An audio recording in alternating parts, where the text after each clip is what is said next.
After all these years of planning and plotting and wanting to capture or kill Osama bin Laden, right, you must have thought the SOB got me first.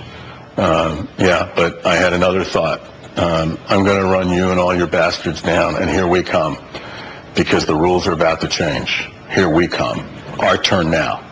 Unleashed. Authorities, money, direction, leadership. Here we come, pal. That's what I thought. Immediately, Tennant got the authority he'd been asking for in Afghanistan. And for the first time, the CIA led an American war. Tennant calls it the agency's finest hour, except perhaps for just one thing. Was Osama bin Laden at Tora Bora? We believe that he was.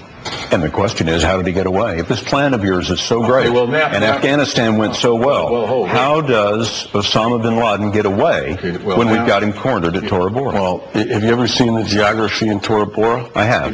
You don't have anybody cornered in Tora Bora. Tennant says our forces were too light to stop bin Laden's escape. We played with what we had, because you didn't have a big force presence on the ground. We caught a lot of people. We didn't catch the one we wanted. But they did catch others, including Khalid Sheikh Mohammed, the man who planned 9/11. He was captured in Pakistan. When Khalid Sheikh Mohammed ended up in the hands of CIA interrogators, what did he say? I'll talk to you guys when you take me to New York and I can see my lawyer. But the CIA had something else in mind. Khalid Sheikh Mohammed and others were swept up in the high-value detainee program.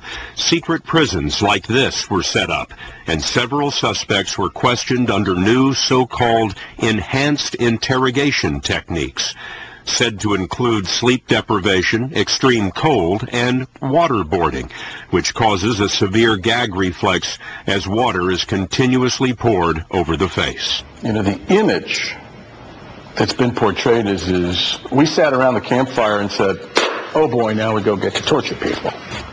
Well, we don't torture people. Let me say that again to you. We don't torture people. Okay? Come on, George. We don't torture people. Khalid Sheikh Mohammed, we don't torture people. Waterboarding, we do not. I don't talk about techniques, and we don't torture people. Now listen to me. I want you to listen to me. So the context is it's post 9/11. I've got reports of nuclear weapons in New York City, apartment buildings that are going to be blown up, planes that are going to fly into airports all over again, plot lines that I don't know. I don't know what's going on inside the United States, and I'm struggling to find out where the next disaster is going to occur. Everybody forgets one central context of what we lived through.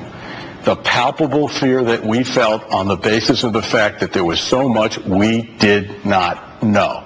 I know that this program has saved lives. I know we've disrupted plots. But what you're essentially saying is some people need to be tortured. No, I did not say that. I did not say that. You're telling me that the enhanced interrogation... I did not say that. We do not torture... Listen to me. Well, you call it in the book enhanced interrogation technique. Well, that's what we call it. That's a euphemism. I'm not having a semantic debate with you. I'm telling you what I believe.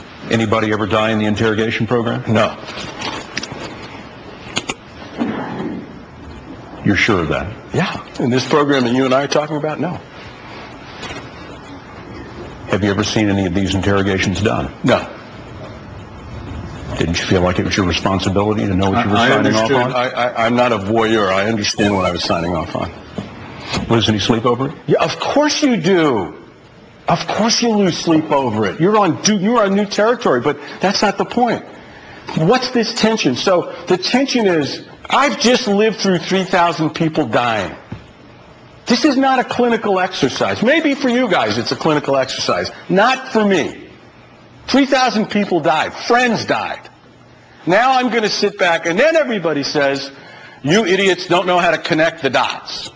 You don't have imagination. You are unwilling to take risks to protect this country. Let me ask the question this way.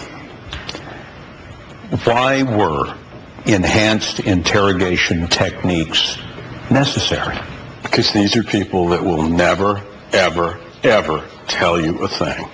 These are people who know who's responsible for the next terrorist attack. These are hardened people that would kill you and me 30 seconds after they got out of wherever they're being held and wouldn't blink an eyelash. You can sit there 5 years later and have this debate with me. All I'm asking you to do, walk a mile in my shoes when I'm dealing with these realities. Tennant says the interrogations uncovered networks and broke up plots in the U.S. Is al-Qaeda in the United States right now? My operational presumption is that they infiltrated a second wave or a third wave into the United States at the time of 9/11. Can I prove that to you? No. It's my operational intuition. He told us in 2003, terrorists were in the U.S. prepared to attack the New York City subways when bin Laden's number 2 called them back. By 2003, the intelligence tells you that Zawahiri has called off an attack against the New York City subway system in favor of something larger. What is that larger thing? One clue, Tennant says, is that bin Laden has been trying to get his hands on nuclear material since 1993. Are these people going to have a nuclear capability? This confers superpower status on a networked organization that is not a state. Is it going to happen? Look, I don't know, but I worry about it because I've seen enough to tell me that there's intent. And when there's intent, the question is, when does the capability show up? If al-Qaeda were to acquire a nuclear capability, the thousands of weapons we have would be irrelevant. In the midst of the al-Qaeda threat, Tennant says he was astonished and mystified when the White House turned its aim to Iraq. When we come back, some of what we've always wanted to know about how this war got started.